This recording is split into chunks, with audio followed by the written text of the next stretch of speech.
I was sitting in the living room when my parents walked through the door with my brother Travis.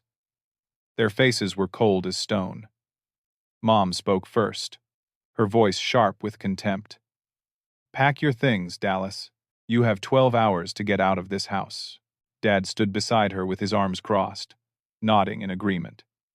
Travis lingered behind them, arms folded across his chest, wearing the smuggest grin I had ever seen. My stomach dropped, but I kept my face neutral. I did not argue or beg. I simply stood up, looked each of them in the eye, and walked toward my bedroom, while they watched with obvious satisfaction. The basement bedroom felt smaller than usual as I stood there, processing what had just happened. My hands trembled slightly as I pulled my suitcase from the closet. 18 months. That is how long I had been living in this house that everyone called Travis Place. I moved in after my world fell apart. The marketing firm where I had worked for 7 years downsized, and my position was eliminated. Around the same time, my marriage to Amanda crumbled under the weight of our differences. The divorce drained what little savings I had left after the job loss. I was 32 years old and felt like I had lost everything that defined me. Travis had seemed like a hero back then. "Stay here as long as you need, little brother," he had said with what I thought was genuine concern. "Family takes care of family." I was grateful. Desperate, even. The basement bedroom was not luxurious, but it was shelter when I needed it most. What I did not realize at the time was how that gratitude would be weaponized against me. The arrangement started simply enough. Travis asked for $800 monthly to help with expenses. It seemed fair. I paid in cash, which Travis preferred. He said it made things easier. I did not ask for receipts because he was my brother. I trusted him. But the dynamic shifted within weeks. Travis began making comments. Little jabs at first. "Make sure you clean up after yourself. This is my house, after all." Then came the reminders during family dinners. "Dallas is staying with me until he gets back on his feet. I am helping him out." The way he said it made me sound like a charity case. Mom and Dad ate it up. They praised Travis for his generosity. They looked at me with something between pity and disappointment. Dad would shake his head and say, "Travis has really built something for himself." Real estate is a smart field. The implication was clear. I had chosen poorly. Marketing was frivolous. Creative work was not real work in their eyes. Travis never missed an opportunity to remind me whose house I lived in. When I cooked dinner, he would comment on how I was at least contributing something. When I fixed a leaky faucet or repaired a broken fence, he would thank me but always add, "That is what family does for each other." As if I owed him more than the $800 I paid monthly. The truth was more complex than anyone knew. I was not just paying rent. I covered the entire grocery bill each month, which ran another $300. I paid the electric and gas bills directly, adding another $250. When the roof needed repairs last spring, I paid $4,500 without being asked. When the heating system died in January, I covered the $6,800 replacement. I mowed the lawn, shoveled snow, painted the exterior trim, and fixed everything that broke. But Travis took credit for all of it. He would tell our parents about his home improvements. He would show friends the new roof and say, "I just had this done." Really increases the property value. He never mentioned my name. I stayed quiet because I was building something they could not see. Earlier that evening, before the confrontation, Travis had gathered the family in the living room. His girlfriend Stephanie was there, beaming with excitement. "We have an announcement," Travis said, putting his arm around her. "We are getting married in 3 months." Everyone congratulated them. Mom hugged Stephanie. Dad shook Travis' hand proudly. I smiled and offered my congratulations too. Genuinely happy for them, despite everything. Then Travis dropped the real news. "We are going to need some changes around here. Stephanie is going to work from home, so we need to convert the basement into a proper home office. Dallas, that means you need to find another place." The room went silent for a moment. I started to speak, to ask for reasonable time to arrange something, but Dad cut me off. "Travis is right," he said firmly. "You have been here long enough, Dallas. 18 months is more than generous. You need to stand on your own 2 feet." Mom nodded in agreement. "We have been patient, but this is Travis' house. He has his own life to live. You cannot expect to stay here forever."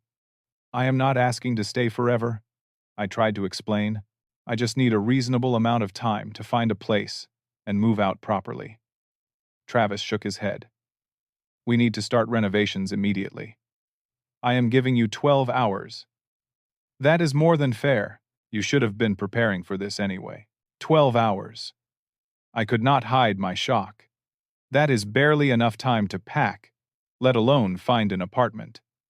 You have had 18 months to get your life together," Travis said coldly. "If you have not figured it out by now, that is your problem. Be out by 7 tomorrow morning." I looked at my parents, hoping for some support, or at least reasonableness. Instead, Dad said, "Your brother is being generous, giving you any notice at all. In most places, you would be out immediately." That is when Mom delivered the line that cut deepest. "Pack your things, Dallas. You have 12 hours to get out of this house." Now, alone in my room, I sat on the edge of the bed and let the reality wash over me. My own family had just given me an ultimatum with less consideration than they would show a stranger. But I was not the person they thought I was anymore. I pulled a locked metal box from under my bed. The key hung on a chain around my neck, hidden beneath my shirt. Inside the box were documents I had been collecting and organizing for 14 months. Bank statements, business incorporation papers, client contracts, property records, and most importantly, a thick manila envelope labeled Property Documents, Confidential. I smiled for the first time since the confrontation. They thought they were kicking out a failure. They had no idea who I had become. I opened my laptop and sent a quick email. Then I began packing, carefully and methodically. I took only what was truly mine, leaving behind everything Travis might try to claim. The bed frame I had bought, the desk, the chair, kitchen appliances, tools in the garage. All of it could stay. What I took was far more valuable. Documentation, evidence, truth. As I packed, I photographed the room from multiple angles, showing how I left it clean and undamaged. I documented every item I was leaving behind with time-stamped photos. I had learned to protect myself with evidence. By 2 in the morning, everything I needed was packed. I carried boxes to my car quietly, not wanting to wake anyone. I did not want a final confrontation. I wanted them to wake up and find me simply gone, as if I had never been there at all. At 6 in the morning, I loaded the last box. The house was still dark and quiet. I took one final walk through the basement bedroom. It looked emptier than when I had moved in, but cleaner too. I had scrubbed everything, vacuumed the carpets, and wiped down every surface. I wanted to leave no excuse for complaints. I placed the keys on the kitchen counter where Travis would find them. No note, no explanation, just the keys and silence. As I walked to my car, I noticed Travis' bedroom light was on. I looked up and saw him standing at the window, watching me with that same satisfied grin. He thought he had won. He thought he had successfully driven out his embarrassing little brother. I got in my car and drove away without looking back. As I drove through the empty pre-dawn streets, I pulled out my phone and dialed a number I had saved months ago. It rang twice before a familiar voice answered. "Gregory Hartman. It is done," I said calmly. "They kicked me out exactly as you predicted. Initiate phase 2 of the plan. I will meet you at the property at 8. The documents are ready," Gregory replied. "They are going to be shocked when they realize what they have done." I hung up and felt something I had not experienced in a long time. Freedom. For the first time in 18 months, I was free from their judgment, their condescension, their casual cruelty disguised as family concern, and they had no idea what was about to hit them. Travis woke up at 7:15, expecting to find me still scrambling to pack. He wanted to watch me struggle. He wanted to see me beg for more time. He wanted the satisfaction of saying no. Instead, he found silence. He walked downstairs in his bathrobe and house slippers, already rehearsing the speech he would give about boundaries and respect. But when he reached the basement, the door was open, and the room was completely empty. The bed frame stood bare. The desk was cleared. The closet doors hung open, revealing empty hangers. The bathroom counter held nothing but the original fixtures. Even the small rug I had bought was rolled up and leaning against the wall. On the nightstand sat a single item: the house keys. Travis stood in the doorway, momentarily speechless. He had expected drama. He had expected me to make some final stand, to create a scene that would justify his righteous anger. Instead, I had simply disappeared like morning fog. He picked up the keys, turning them over in his hand. Then he noticed something else. The room was immaculate. The carpet showed vacuum lines. The windows gleamed. There was not a single mark on the walls where I had hung pictures. It bothered him in a way he could not quite articulate. He wanted evidence of my failures. He wanted damage he could point to and say, "See, this is why I had to kick him out." But there was nothing. Just an empty, pristine room and the faint scent of cleaning products. Travis pulled out his phone and immediately called our parents. "He is gone," Travis announced when Mom answered. "Dallas actually left. Come over and see this." Mom and Dad arrived within 30 minutes. Travis met them at the door, still in his bathrobe, but now with a triumphant energy radiating from him. "Look at this," he said, leading them downstairs. He cleared out completely. Guess he realized I was serious. Mom walked through the empty bedroom, her lips pressed into a thin line of satisfaction. "Well, it is about time." I was worried he would try to argue or make this difficult. Dad nodded approvingly. "Shows he has at least some sense left. Knew when he was beat." Travis beamed. "I handled it perfectly. Firm but fair. That is what he needed. Someone to finally give him a deadline and stick to it." They moved to the kitchen, where Travis made coffee. Stephanie arrived shortly after, letting herself in with the key Travis had given her. She kissed him on the cheek and surveyed the scene with obvious relief. "So he is really gone?" she asked. "Completely," Travis confirmed. "We can start planning the renovations immediately.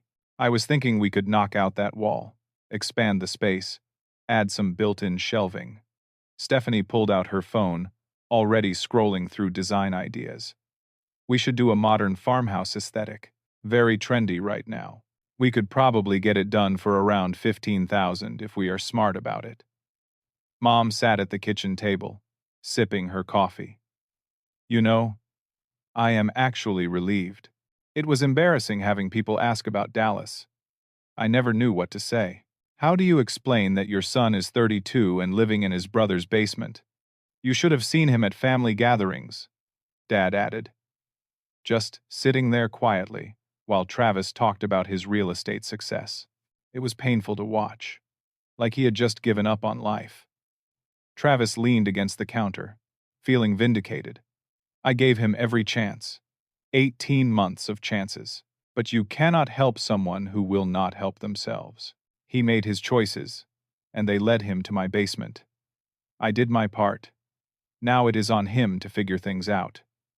The conversation continued in this vein for another hour. They dissected my failures, real and imagined. They congratulated Travis on his patience and generosity. They agreed that sometimes tough love was the only love that worked. Not once did anyone wonder where I had gone or whether I was okay. Not once did anyone express concern about me finding a place to stay on such short notice. They simply assumed I would figure it out. And if I did not, well, That was just more evidence of my inadequacy. Travis' phone rang around 8:30. He glanced at the screen and saw it was his mortgage company. He declined the call, probably just trying to sell him some refinancing option. He would deal with it later. Right now, he wanted to enjoy his victory. The mail arrived at 9. Travis retrieved it from the box and brought it inside. Several pieces looked official, with law firm names in the return address corners. He tossed them on the counter without opening them. Probably junk mail. Legal firms were always sending advertisements. Stephanie spread her design magazines across the kitchen table. We should start getting quotes from contractors this week. I want this done before the wedding. Imagine having a beautiful home office to show our guests. This is just the beginning, Travis said confidently. With Dallas gone, we can really make this place ours. Maybe even put it on the market in a year or two. Make a profit. Upgrade to something bigger. Dad raised his coffee mug in a toast. To Travis, for knowing when to draw the line. Some parents struggle with that. They let their kids take advantage forever. But you did the right thing. To Travis, Mom echoed. They clinked mugs together, celebrating what they saw as a necessary severing of a burden. At 9:15, there was a firm knock on the door. Travis set down his coffee and walked over, still feeling the glow of family approval. He opened the door to find two people standing on his porch. The first was a woman in her 40s, dressed in a sharp business suit and holding a leather briefcase. The second was a man with a clipboard wearing a vest that said County Building Inspector. "Good morning," the woman said, with professional warmth. "I am Patricia Moore, from Crestview Property Management, and this is Inspector Bill Hayes. We are here regarding the ownership transfer of this property that was finalized yesterday. We need to conduct the standard post-purchase inspection. May we come in?" Travis stared at her, his smile freezing on his face. "I am sorry. What?" Patricia consulted her documents. The ownership transfer. For this property located at 847 Maple Grove Drive. According to county records, the sale was finalized yesterday afternoon at 4 p.m. We just need to do a routine inspection to ensure everything is in order for the new owner. "Wait," Travis said, his confusion deepening. "Sale? There was no sale. I own this house. There must be some mistake." Patricia's professional demeanor flickered with uncertainty. She double-checked her paperwork. "Sir, are you Dallas Brennan?" "No, I am Travis Brennan. I own this house." Patricia's eyes widened slightly. "Oh. Then I am afraid there may be a misunderstanding. According to the county property records as of yesterday, this property is registered to Dallas Brennan.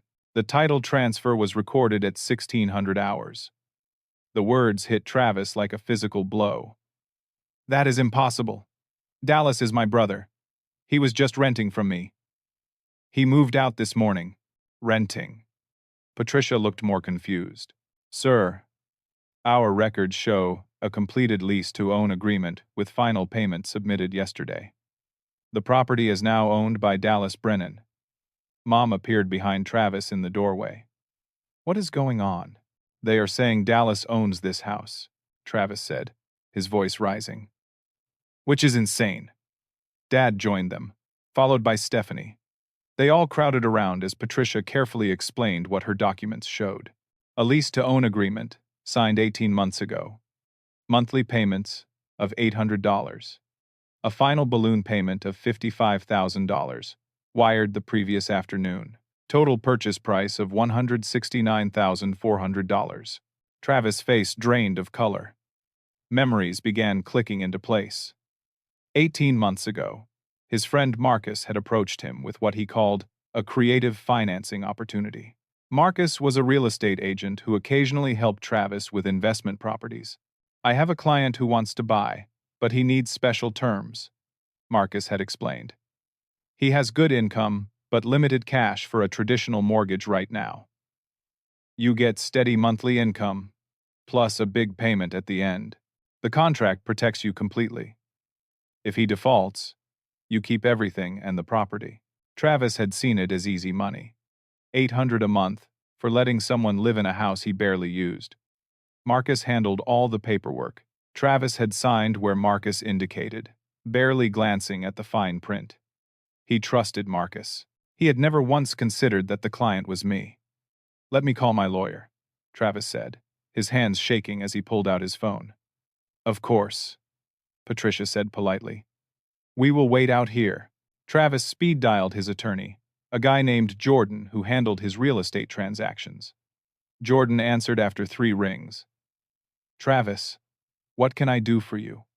"I need you to tell me this is a mistake," Travis said, his voice tight with panic.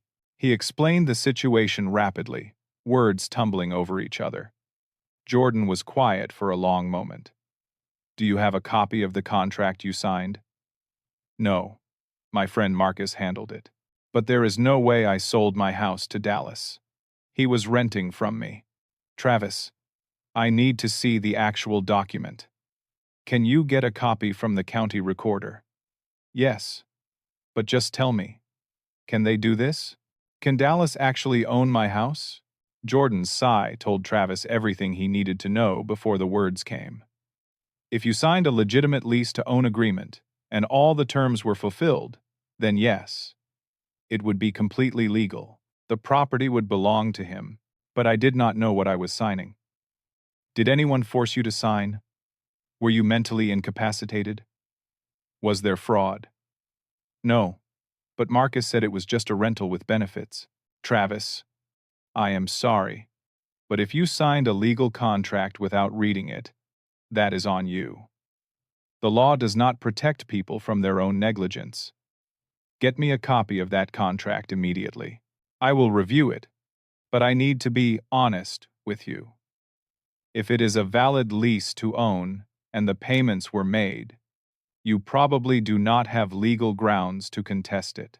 Travis ended the call and slumped against the wall. Mom, Dad, and Stephanie stared at him with growing alarm. "This cannot be happening," Stephanie whispered. But it was happening, and as Travis would soon discover, it was going to get much worse. Travis spent the next 2 hours at the county recorder's office, obtaining copies of every document related to the property. Patricia and the inspector had left, promising to return later. Travis sat in his car in the parking lot, reading through the contract with growing horror. It was all there. Every word, legal, binding, and crystal clear for anyone who bothered to read it. "Lease to own agreement," the header stated in bold letters. The document outlined terms Travis now remembered signing but had never truly read. Dallas Brennan, as buyer, agreed to lease the property at 847 Maple Grove Drive from Travis Brennan, as seller, with the intent to purchase. Monthly payment, $800, credited toward purchase price. Maintenance responsibility. Buyer responsible for all repairs, improvements, and upkeep. Property taxes, buyer pays directly. Final balloon payment, $55,000. Due on or before the 18th month anniversary. Total purchase price, $169,400. The contract included an appraisal from 18 months prior showing the property valued at $170,000. It was actually a fair deal, not a scam, not a cheat, just a straightforward transaction that Travis had been too arrogant and careless to understand. He called Marcus 17 times. Every call went to voicemail. Finally, Travis drove to Marcus' office. The receptionist said Marcus was out showing properties. Travis waited for 90 minutes until Marcus returned, then cornered him in the parking lot. "You set me up," Travis shouted. Marcus looked tired and resigned.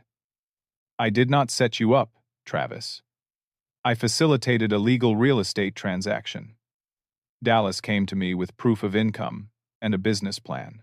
He wanted to buy a house but needed creative financing. You had a property that fit his needs. I structured a deal that benefited everyone. You did not tell me the buyer was Dallas. You did not ask. You just saw dollar signs and signed. I explained every term of that contract. You said you understood. What was I supposed to do? You are a real estate agent yourself, Travis. You should have read the damn paperwork. Why would Dallas do this to me? Marcus shook his head. Maybe ask yourself why you treated your brother like garbage for 18 months. Maybe ask yourself why you took his money, took credit for his improvements to the property, and then kicked him out with 12 hours' notice. Dallas did not do anything to you. He bought a house. Legally. You just happened to be the seller and too blind to see it. Travis stumbled back to his car, Marcus' words ringing in his ears. When he returned home, his parents were still there, looking shell-shocked. Stephanie sat at the kitchen table with her head in her hands. It is all real, Travis confirmed. Dallas owns this house. The contract is legal. My lawyer says I have no grounds to fight it. How is that possible? Dad demanded. You owned this house outright. How does he just take it? I did not own it outright. I had a mortgage. Marcus helped me buy it 3 years ago as an investment property. When Dallas needed a place, Marcus suggested I use the equity to do a lease to own. I thought I was being smart, building equity while someone else paid the mortgage. I did not realize the someone was actually buying the property from me. Mom pressed her hands to her temples. But you have been getting rent from him all this time. It was not rent. It was payments toward the purchase price. Every month, for 18 months. $800. That is $14,400. Plus the $55,000 final payment yesterday. Plus he paid property taxes directly. Plus he paid for repairs and improvements. He essentially bought the house for $169,400. Where did Dallas get $55,000? Dad asked. Travis had no answer. None of them did. They had all assumed Dallas was barely scraping by, living paycheck to paycheck. One step from homelessness. Stephanie looked up with tears in her eyes. What does this mean for us? Travis felt sick. I spent the $55,000 yesterday. On what? The deposit for the condo. Our condo. The one we were going to move into after the wedding. I put down $55,000 as the earnest money deposit. It is non-refundable. Stephanie's face went white. So we lost the house and the condo deposit. And I do not have the money to buy this place back. The kitchen fell silent except for the ticking of the wall clock. How much are your savings? Mom asked desperately. Maybe $12,000. I have been living pretty well. Trips, car payments, renovations to my rental property. I did not think I needed to save more because I had equity in this place. What about credit cards? Travis laughed bitterly. Maxed out. About $40,000 in debt. Dad stood abruptly. We need to fix this. We will all chip in. We will figure something out. But even as he said it, the math was impossible. The house had been appraised recently at $210,000. Travis would need that much to buy it back, assuming Dallas would even sell. None of them had that kind of money available. Travis tried calling Dallas 37 times that day. Every call went to voicemail. He sent text after text, ranging from angry demands to desperate pleas. No response. Word began spreading through their social circle. Travis' friend Nathan called after hearing a rumor. Is it true Dallas owns your house now? How did you hear that? County records are public, man. Someone saw the title transfer and mentioned it. What happened? Travis tried to explain, but the more he talked, the worse it sounded. He had kicked his brother out of a house his brother actually owned. Even to his friends, Travis sounded like either a fool or a villain. By evening, Travis' phone was buzzing with messages from clients questioning his judgment. If he could not manage his own real estate deals, how could they trust him with theirs? His reputation, carefully built over years, was crumbling in hours. At 8 p.m., Travis' computer chimed with an incoming email. The sender was Gregory Hartman, attorney at law. The subject line read, regarding property at 847 Maple Grove Drive and additional claims. Travis opened it with shaking hands. The email was formal and detailed. It outlined the lease-to-own agreement and confirmed its validity. But then, it went further. It itemized every repair and improvement Dallas had made to the property over 18 months. New roof, $4,500. HVAC system replacement, $6,800. Kitchen cabinet refinishing, $1,800. Bathroom fixture upgrades, $1,200. Fence repair, $900. Exterior painting, $2,300. Total, $19,500. The email noted that these improvements increased the property value significantly. Under the terms of the lease to own, Dallas was responsible for maintenance, but not major capital improvements. Therefore, Dallas had a legal claim for reimbursement of these costs, which Travis had benefited from and taken credit for with family and friends. However, the email continued, Dallas was willing to waive all financial claims under the following conditions. Travis, along with their parents, must attend a meeting at a specified address the following morning at 10 a.m. They must come prepared to listen without interruption. Failure to attend would result in Dallas pursuing legal action for the $19,500 plus damages for emotional distress. The email ended with a simple statement. Dallas has been more generous than you deserve. This is your opportunity to understand why. Travis forwarded the email to his parents with a single line. We have to go. He had no choice. He was trapped in a situation entirely of his own making, and his brother held all the cards. The next morning, Travis drove his parents to the address in the email. None of them spoke during the 20-minute drive. The silence was heavy with anxiety and unspoken recriminations. The neighborhood surprised them. Tree-lined streets, well-maintained homes. The address led them to a beautiful craftsman-style house, with a manicured lawn, professional landscaping, and a 2-car garage. 2 vehicles sat in the driveway, a late-model sedan and a small SUV. This is the right address, Mom asked, double-checking her phone. This is it, Travis confirmed grimly. They walked to the front door. Dad rang the bell. Within seconds, the door opened. I stood there in a pressed button-down shirt and clean jeans, looking healthier and more confident than they had seen me in years. Maybe ever. Come in, I said simply, stepping aside. They entered hesitantly, looking around at the interior. Hardwood floors gleamed. The open-concept living area featured modern furniture and tasteful decor. Large windows let in natural light. The kitchen visible beyond boasted granite countertops and stainless steel appliances. Please, sit. I gestured to the living room. Would anyone like coffee? The offer was so normal, so civilized, that it made the situation more surreal. Mom and Stephanie declined. Dad and Travis nodded. I poured coffee from an expensive-looking machine, adding cream and sugar based on how I remembered they took it. The small gesture, remembering their preferences after everything, seemed to unsettle them further. I sat across from them in a comfortable chair, cradling my own mug. I am sure you have questions, I began. But first, I need you to listen. Really listen. Can you do that? They nodded, though Travis looked like he wanted to interrupt immediately. 18 months ago, I lost my job and my marriage in the span of 6 weeks. I was at the lowest point of my life. I felt like a failure. When Travis offered to let me stay with him, I was grateful. Desperate, even.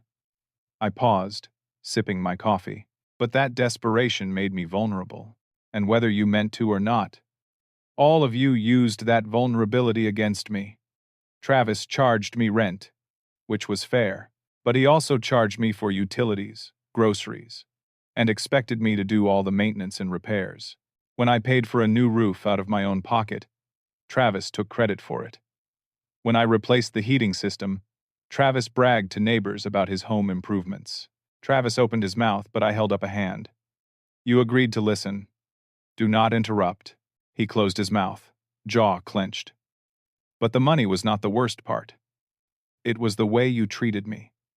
Every family dinner, every holiday, every casual conversation, I was the cautionary tale, the failure, the disappointment. Travis never missed an opportunity to remind me whose house I lived in. Mom and Dad never missed an opportunity to compare me unfavorably to Travis. I became the family embarrassment. Mom's eyes glistened, but she said nothing. Here is what none of you knew. I did not spend those 18 months wallowing in self-pity. The day after I moved into that basement, I started a business, a digital marketing consultancy. I worked 16-hour days building a client base. I used every skill I had learned over 10 years in the industry. Within 6 months, I had 5 clients. Within a year, I had 15 and hired 2 employees. Dad's eyebrows rose in surprise. My company now generates $45,000 in monthly revenue. I personally clear $12,000 a month after expenses and payroll. While you all thought I was barely surviving, I was actually thriving. I set down my coffee cup and leaned forward. When I realized Travis would eventually want me gone, I decided to do something smart with my money. I approached Marcus, Travis' real estate friend, with a proposal. I wanted to buy the house I was living in. Marcus helped me structure a lease-to-own agreement. Travis signed it without reading it carefully. That is not my fault. That is his. Travis' face was red, but he stayed silent. I paid every month on time. I maintained the property perfectly. I documented everything. When Travis kicked me out with 12 hours' notice, I was ready. I had already made the final payment. The house was legally mine. I left it cleaner than I found it. I stood and walked to a bookshelf, pulling down a thick binder. I set it on the coffee table in front of them. This contains copies of every payment I made, every repair invoice, every property tax receipt, photos documenting the condition of the property, everything proving I did this legally and fairly. Stephanie tentatively reached for the binder, flipping through pages with wide eyes. I could have left it at that. Could have kept the house, forced you out, and called it justice. But that is not who I am. I walked to the window, looking out at my front yard. This house we are sitting in? I bought it 8 months ago for $420,000. I also own 2 rental properties that generate $3,200 monthly in passive income. I am dating an amazing woman named Claire who treats me with the respect I deserve. I am happier than I have ever been in my life. I turned back to face them. I do not need revenge. I need you to understand what you did and why it was wrong. I need you to see me as I actually am, not as the failure you decided I was. The room was silent for a long moment. Then Mom spoke, her voice cracking. I am so sorry, Dallas. I did not know. You did not ask. I said gently but firmly. You assumed. You all did. Dad cleared his throat. What happens now? What do you want from us? I want to give you a choice. I said. I could keep that house, force Travis out just like he forced me out. I could sue for the $19,000 I spent on improvements. I could hold this over you forever. But I am not going to do that. Travis looked up sharply. I will sell the house back to you, Travis, for exactly what I paid, $169,400. No profit, no penalty. I will give you 90 days to secure financing. That is triple the time you gave me. Travis' expression flickered between hope and confusion. But there are conditions. I sat back down, meeting each of their eyes. First, you publicly acknowledge what you did wrong. Not just to me, but to yourselves. Second, Mom and Dad acknowledge their favoritism and apologize sincerely. Third, we all attend family counseling. I have already found a therapist. Fourth, Travis pays back the $19,000 for improvements over 2 years. Reasonable monthly payments of $800. It seems only fair, given that is what I paid him. And fifth, we rebuild our relationship based on honesty and respect. Real respect, not lip service. I let the terms sink in. If you agree, I will draw up the paperwork tomorrow. If you refuse any of these terms, I keep the house, and you find somewhere else to live. Your choice. Before anyone could respond, there was a knock at the door. I smiled slightly. There is someone I want you to meet. I opened the door to reveal Marcus, Travis' former friend. But Marcus was not there to support Travis. Marcus. Travis said, confused. Travis. Marcus nodded politely, then turned to me. Dallas. I have those documents you requested. He handed me a folder, then addressed Travis directly. I need you to know something. Dallas hired me as his buyer's agent 18 months ago. He paid me a fair commission for finding that property and structuring the deal. After the sale closed, he offered me a position helping manage his rental properties. I accepted. Dallas gave me an opportunity when my business was struggling. He has been a better friend and client in 18 months than you were in 5 years. Marcus looked genuinely regretful. You used to brag about overcharging Dallas. You would laugh about how you were going to kick him out eventually and keep all the money he paid. I thought you were joking at first, when I realized you were serious. I knew I wanted to help Dallas protect himself. I am not proud of keeping it from you, but I am not sorry I did it. You needed to learn this lesson. He nodded to me and left. I opened the folder Marcus had given me.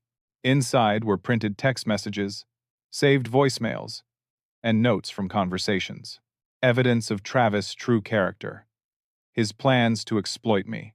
His mockery of my situation. I showed them to my family. I do not need revenge, I repeated. I need you to understand that respect is not given based on job titles or bank accounts. It is earned through character. I am giving you all a chance to show me you have some. Take the deal. Grow as people, and we can rebuild this family. Or refuse, and I will walk away knowing I tried. I set the folder on the table between us. What's it going to be? For 3 days, my family discussed my offer among themselves. I did not push. I did not call. I simply waited, confident in my position but genuinely uncertain about their choice. On the 4th day, Travis called. We accept, he said quietly. All of your terms. I felt a mix of relief and cautious optimism. Okay. I will have my lawyer draw up the paperwork. First counseling session is next Tuesday at 6 p.m. I will text you the address. Dallas. Travis said before I could hang up. I am sorry. Really sorry. Apologies mean nothing without change, I replied. Show me through actions. The first counseling session was uncomfortable. Dr. Rachel Sherman, a family therapist specializing in sibling dynamics and parental favoritism, sat across from the 4 of us in her modest office. Let us start by establishing why we are here, Dr. Sherman began. Dallas, would you like to explain from your perspective? I took a deep breath and laid it out. The favoritism, the exploitation, the emotional abuse disguised as tough love. My voice remained steady, factual, but the pain behind the words was evident. When I finished, Dr. Sherman turned to my parents. What do you hear in what Dallas is saying? Mom was already crying. We hurt him. We treated him like he was less valuable than Travis. Why do you think you did that? Dr. Sherman asked gently. The question opened something in Mom. She talked about her own upbringing, how her parents valued financial success above all else, how she internalized that and projected it onto her sons, how Travis' conventional success felt safe and understandable, while my creative career felt risky and therefore disappointing. Dad was harder to crack. He sat with arms folded for the first 20 minutes, defensive and uncomfortable. But Dr. Sherman was patient. What did you feel when Dallas lost his job? She asked, frustrated. Dad admitted, I felt like he should have seen it coming, should have had a backup plan. Did you ask him how he felt? Dad was quiet. No. Why not? Because I was too busy being disappointed in him. The admission hung in the air. Dad's face crumpled slightly. I treated my son like a business investment that failed to pay off. What kind of father does that? Travis sat hunched in his chair, looking younger than his 35 years. When Dr. Sherman turned to him, he struggled to find words. I was jealous, he finally said. Dallas was always the one people liked. He was funny, creative, good with people. I had to work twice as hard to get recognition. When he failed, I saw an opportunity to finally be the successful one, the golden child. I took it. I weaponized his vulnerability. Because it felt good to finally be on top. The honesty was brutal and necessary. Over the following weeks, the sessions continued. We peeled back layers of family dysfunction that had nothing to do with the house and everything to do with unspoken expectations, comparison, and conditional love. Dr. Sherman gave us homework. Mom and Dad had to write letters to each of us, acknowledging specific times they favored Travis over me. Travis had to make a list of ways he had exploited our relationship. I had to write about the anger I was still carrying. Reading those letters out loud in session was excruciating. Mom sobbed through hers. Dad's voice shook. Travis could barely get through 2 paragraphs without stopping. But something was shifting.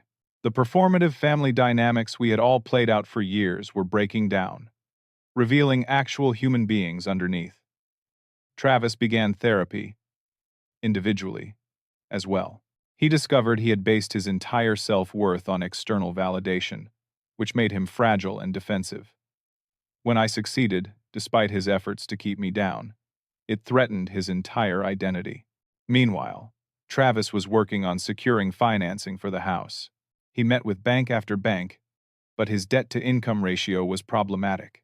Finally, he found a credit union willing to work with him if he could demonstrate income stability and pay down some debt. He took a second job. Travis, who had spent years bragging about his successful real estate career, started working evenings at a home improvement store to earn extra money. He paid down his credit cards aggressively. He cut his spending to bare essentials.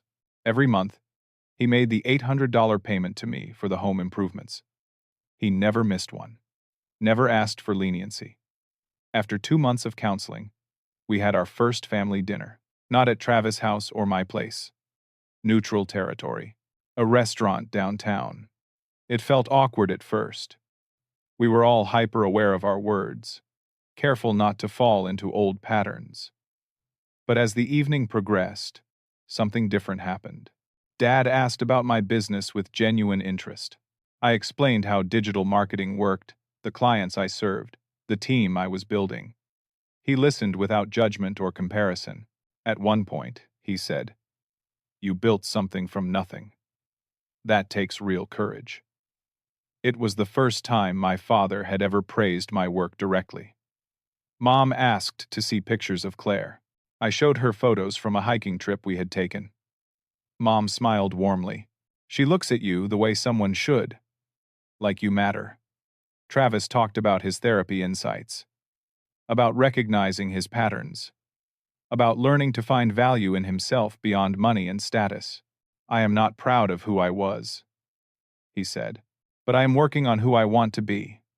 Stephanie, who had stayed with Travis through all of this, spoke up. "I almost left. When I realized how he treated you, I questioned everything about him. But watching him actually change, do the work, own his mistakes, that is the man I fell in love with. The real one, not the insecure one hiding behind arrogance." The dinner lasted 3 hours. We laughed a few times. Not forced laughter, real laughter. As we left, Travis pulled me aside in the parking lot. "I got approved," he said. "The credit union will finance the house purchase. Closing is in 2 weeks." "That is great," I said, and meant it. "I also wanted you to know. I referred 3 of my real estate clients to your marketing company. They need digital advertising for their property listings. You do good work." They should have the best. It was a small gesture, but it meant everything. Travis was using his success to lift me up instead of pushing me down. 2 weeks later, we met at the title company. The transaction was straightforward. Travis bought back the house for $169,400. Exactly what I had paid. I signed the deed over without hesitation. As we walked out, Travis shook my hand. "Thank you for giving me a chance to make this right." "Thank you for taking it," I replied. Our relationship was not healed overnight. Trust takes time to rebuild. But we were trying. All of us were trying. Mom and Dad started asking about my life regularly. They celebrated my business milestones. They stopped comparing me to Travis. When I mentioned a big client signing, Dad called specifically to congratulate me. No caveats, no qualifications, just pride. Family dinners became regular. Real conversations happened. We talked about our struggles openly. Mom admitted she was dealing with anxiety she had ignored for decades. Dad talked about his fears of retirement and feeling purposeless. Travis opened up about the pressure he felt to maintain an image of success. I introduced Claire to them 3 months after the confrontation. She was nervous, knowing the history, but my family welcomed her genuinely. Mom hugged her. Dad asked her thoughtful questions about her work as a physical therapist. Travis and Stephanie invited us to dinner at the house. It was strange being back in that basement bedroom, now renovated into a beautiful home office, but it did not hurt the way I thought it might. It was just a room. The painful memories were fading, replaced by the reality of growth and change.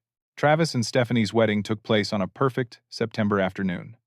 The ceremony was held at a vineyard 40 minutes outside the city. The weather cooperated with clear skies and mild temperatures.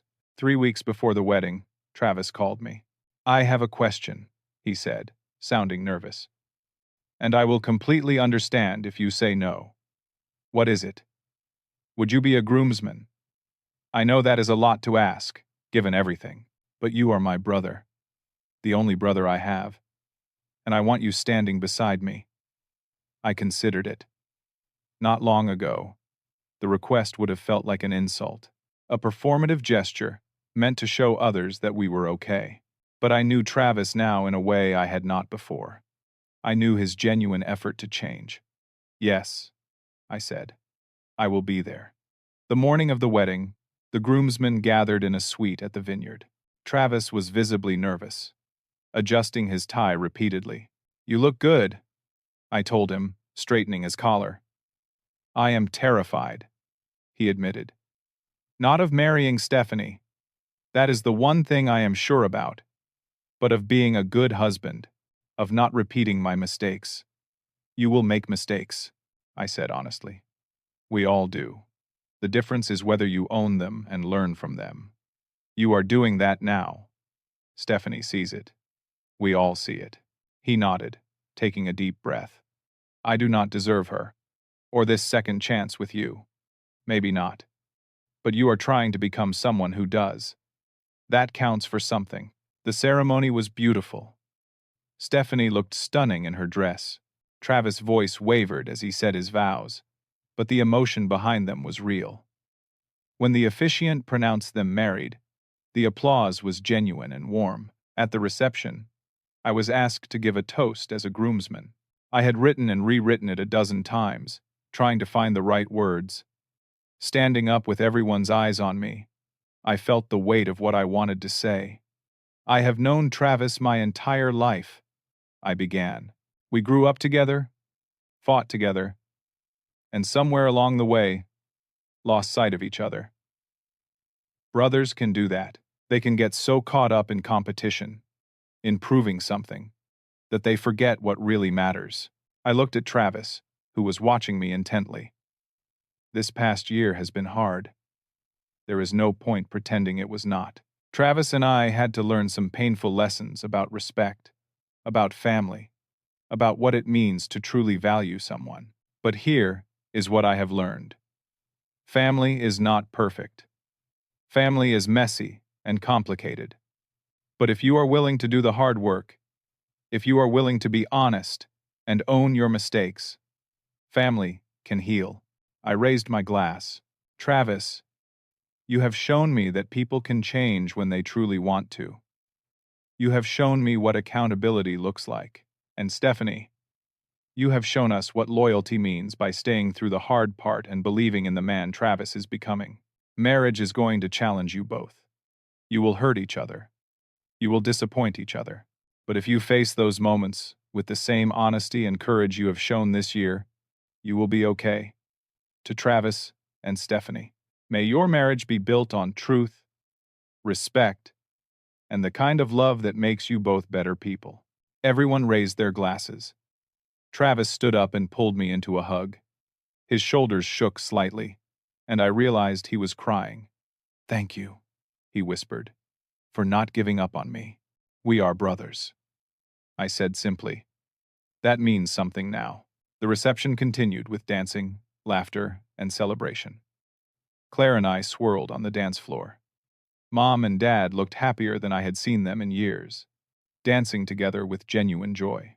Later in the evening, as things were winding down, I stood outside on a balcony overlooking the vineyard. The sun was setting, painting the sky in oranges and purples. Dad joined me, holding a beer. "Beautiful evening," he said. "It really is." We stood in comfortable silence for a moment. "I was wrong about you," Dad said quietly. "For years, I was wrong. I measured you against some arbitrary standard that did not matter. I missed seeing who you actually were, the strength it took to rebuild your life, the integrity you showed even when we treated you poorly. I am proud of you, son. I should have said that years ago." I felt emotion tighten my throat. "Thank you, Dad. That means more than you know." "I am still learning," he said. "At my age, that is hard to admit. But I want to be a better father, a better man. You have shown me what that looks like." He put his hand on my shoulder, squeezed once, and went back inside. I stayed there for a while longer, watching the sun disappear below the hills. My phone buzzed with a notification. Another potential client wanting to discuss my marketing services. I smiled, put the phone away, and decided to just be present in this moment. This moment of peace I had fought so hard to reach. 6 months after the wedding, I sat in my home office, reviewing contracts for 3 new clients. My company had grown to 22 clients and 5 employees. We had just signed a lease for actual office space downtown. What had started as a desperate venture in a basement bedroom had become a thriving business. Claire walked in with 2 cups of coffee, setting one beside my laptop. "You are thinking hard," she observed, settling into the chair across from me. "Just reflecting," I said, "on how different things are now. Good different. Mostly good. Complicated, but good. My relationship with my family had settled into something real and sustainable. We had dinner together twice a month. The conversations were genuine.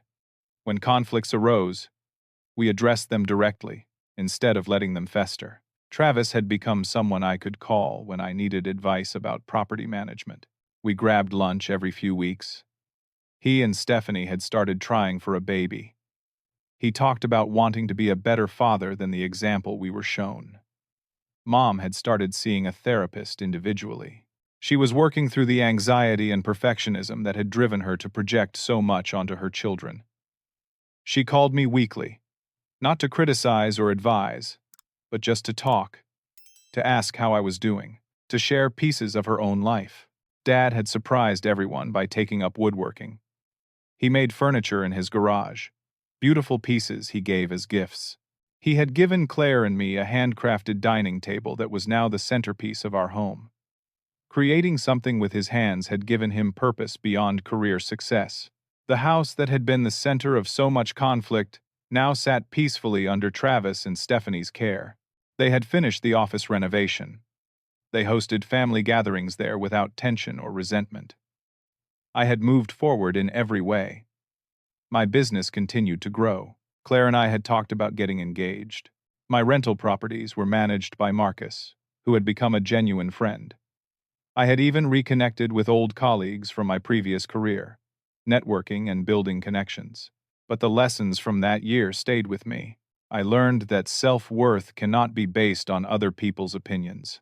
For too long, I had internalized my family's judgment, questioning my own value because they questioned it.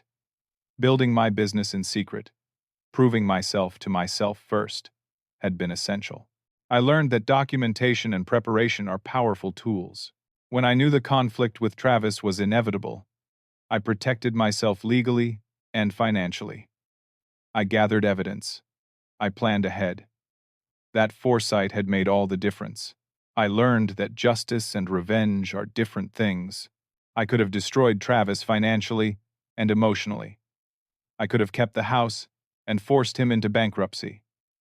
That would have been revenge. Instead, I chose justice. I demanded accountability, offered a path forward, and gave everyone a chance to grow. That was harder, but infinitely more rewarding. I learned that people can change, if they truly want to. Travis' transformation was not instant or easy. He worked hard in therapy, confronted uncomfortable truths about himself, and made consistent effort to be better. Not everyone is willing to do that work, but those who are deserve recognition. I learned that family is complicated but worth fighting for in the right way. I could have walked away completely. No one would have blamed me. But cutting them off would have meant carrying that pain forever. By creating boundaries, demanding respect, and offering conditional forgiveness, I made space for healing without sacrificing my dignity. Most importantly, I learned that success is the best response to people who doubt you. Not to prove them wrong out of spite, but to prove yourself right. To build a life you are proud of, regardless of external validation. I thought about that scared, defeated version of myself who moved into Travis' basement 18 months earlier. That version of me thought he had lost everything. He had no idea he was about to gain so much more. My phone rang. It was Travis. "What's up?" I answered. "Just wanted to tell you. Stephanie and I talked. We want to ask you and Claire to be the godparents if this baby thing works out. You do not have to answer now, but think about it." I smiled. I would be honored. Cool. Hey, are we still on for lunch Tuesday? Absolutely. Great. See you then, brother. See you then. I hung up and looked at Claire, who had been listening with a knowing smile. "Godparents," I said. "That is beautiful," she replied. It was beautiful. All of it. The struggle, the pain, the confrontation, the healing. It was messy and imperfect, but it was real. I had walked into a situation designed to make me feel small. I walked out, standing taller than I ever had before. That basement bedroom where I spent 18 months was not a prison. It was a cocoon, a place where I transformed from someone who let the world define him into someone who defined himself. People will treat you the way you allow them to treat you. For too long, I accepted being treated as less than I was worth because they were family. But real love is not about accepting mistreatment. It is about standing up for yourself while still leaving room for growth and redemption. I could have destroyed my brother financially and cut my family off forever, but that would have destroyed a part of me too. Instead, I chose to be strong enough to demand respect and generous enough to offer forgiveness. The greatest revenge is not hurting those who hurt you. It is becoming so successful and content that their opinion of you no longer defines your worth. And if they are willing to change, the greatest victory is helping them become better people too. Family is not perfect, but it is worth fighting for in the right way. I fought for my dignity, and in doing so, I gave them the chance to fight for theirs. That is what real strength looks like.